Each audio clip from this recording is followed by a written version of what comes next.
KWAM 990 Talk Radio. This is the Unleashed Voice for the LGBTQ community, where we educate, empower, and enrich the community.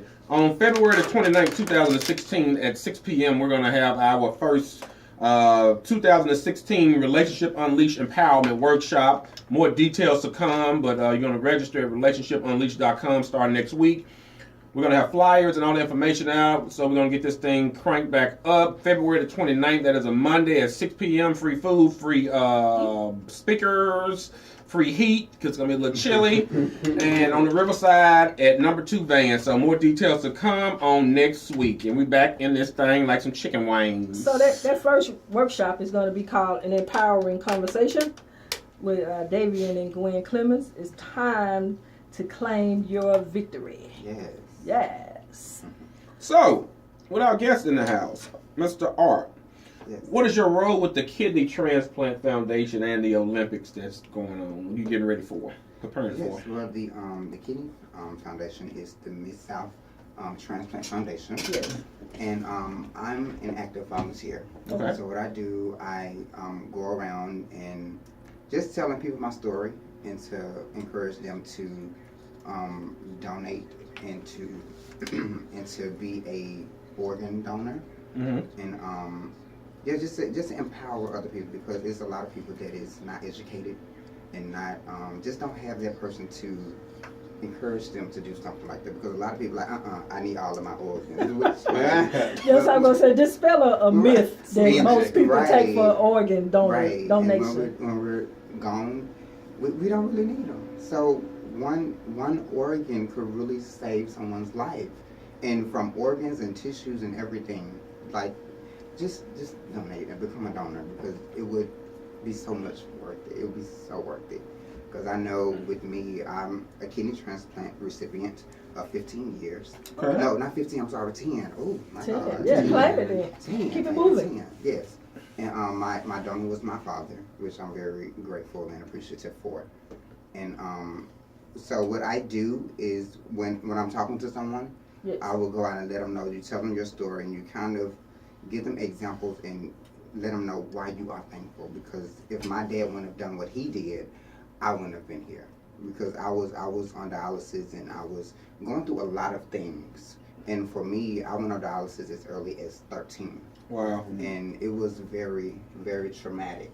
For a lot of people who don't understand the process of being on the kidney machine or the dialysis machine, you have your tubes that's inserted either from your arm, your stomach, or in your chest. Mm-hmm. And I had mine in my chest, and they would have its 2 lines, where one line takes the blood out of your body, run it through the machine, and the other line brings it back and put it into your body. It cleanses the blood. Mm-hmm. So I was on that for 1 year and 3 months, which I'm thankful for that, because a lot of people have been on years and years, and it's so sad to hear a lot of the stories of the patients that go through this, because it's very traumatic, and it will definitely change your life, because it was a life-changing experience for me. Mm-hmm. It make you appreciate life more, a lot more. Like, you take every day. A lot of people take every day for granted, because just as you here today, you can be gone tomorrow. And for those who are on dialysis, we're not promised tomorrow. And it's people coming on the machine and leaving this world as the days go by. And to be able to be an advocate, to share my story and to encourage other people to donate in organ transplantation is definitely a blessing, and truly an honor to be able to have Mid-South Transplant Foundation behind me. It's really interesting. You are male black. Yes. And I was reading on the website, the first transplant here in the Mid-South was a male black by the name of Leroy Hobson in 1970. And many people don't realize how it is important to be an organ donor and donate, because life changes. You change with age and experience and stress, and your health. Everything changes in life, and you never know when you're going to need somebody. And that old saying, "You don't know my story," is really real. Exactly. So for someone that's interested in becoming an organ donor, give them one process that they could do to start. Well, visit the website at Mid-South Transplant.org. there you go. go there and get more information, and definitely talk to your physicians, and they will give you information on that. And you can also sign off on your driver's license. Okay. So you can do that as well. Did you hear that? You can sign off on your driver's license. Right. Please be sure. So that means no one can make that decision for you because you've already decided that you want to be an organ donor. Exactly. Or can you like split up the organs you want to donate? Can you just I want to do the kidney or the heart or? Yeah, you can. Because I know with me, I baby, give it all, whatever. Because when I'm gone, I don't need it. So use what I have. If it can help somebody else, use it. So I can have your purse. Nah, not while I'm here. Not while I'm here. So what about the Olympics that you're training for? Every time I call you, you out running. Oh, baby. Let me tell you. Well, the Miss And lifting weights. Yes, God. The Miss South Transplant Foundation, we are doing the I call it the Kidney Olympics. It's the Transplant Games of America, and I am a part of Team Mid South. And we'll be going to Ohio this year, Cleveland, Ohio. Okay. And it will be June 10th through the 15th of 2016 this year. So what I'll be doing for me, I've always dreamed to run. Because I know when I was younger, my mom, she ran track in high school. And I always wanted to run, but I could never run because of the kidney situation. But when I got a little older, my kidney transplant has gotten a little older, I'm able to do more things. So now I got cleared to be a part of the kidney Olympics and be able to run. So it's a lot of different events. So it's just like the Olympics for transplant people. So do you get to take anybody with you? You can, yeah. I would love to. I want to bring, of course, my sister Sherilyn, and my father and my mom if they can come. So I would definitely love to do that so they can root me on to be my little cheerleaders on the side. I know. Let me ask you this. So your father's in good health. Yeah. And even with the donation of his kidney. And so I don't think many people realize you can live with, we have 2 kidneys, don't we? Yeah, you can live 3. You got 3 or 2? No, you have 2. Oh my You have gosh. 2, baby. No, you have 3 good kids. What school you went to? 4.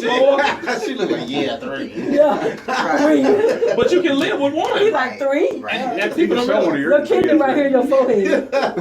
I'm what's some people? I'm Walking Dead. I come back February the 9th. Ooh. But anyway, Walking Dead. They put me as February the 9th. God, you watch that crap. I do. So I'm one of them. I got like 3 kidneys. But nevertheless, you can live with 1. Yes. And people don't realize A lot that. of people don't realize that you can live with just 1 and give the other one to someone and they can. Because with me, I have 3. Now I have 3. Really? Yes, they I have, of course, the kidneys on your back. Right. And the other one is in the front. So that's how pretty much they do it. I have 3, and they just keep the ones that was kind of weak, and you keep the strong one to keep everything moving. So We don't realize how blessed we really are until you hear other people's stories. yeah. Yeah. And we complain about our little issues in life. My knees. And your light bill and things of that nature, a little stress at work, and you have individuals who have had major surgeries and who are going on with their life, preparing their bodies for Olympics and about to run. You have people who have good kidneys, won't even get up and walk around the track one time. And you know, it's just, we have to be grateful for the small things in life. Yeah, that's what I try to tell people. Just appreciate your body, because like I said, when I was on dialysis, the prayer that I said to God that night, I said, Lord, if you can help me through this, I promise to be able, I would share my story and help somebody else. Because if I had that person at that time in my life to be there to let me know that it's gonna be okay, you're gonna get through it. It's gonna be hard, but you just gotta keep pushing. You gotta keep pushing.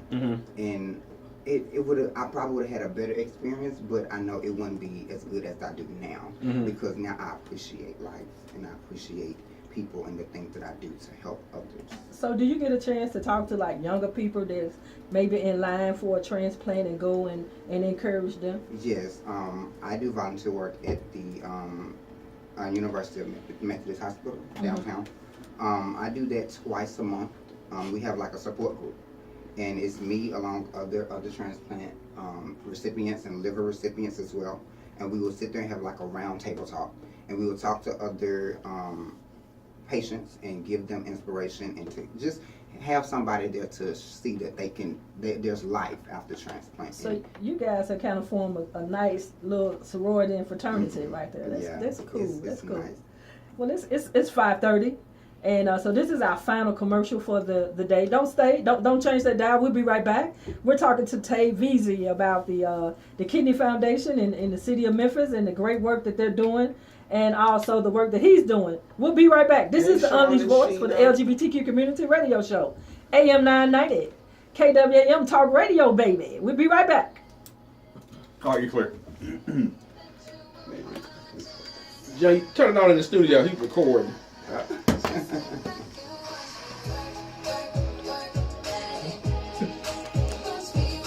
You know who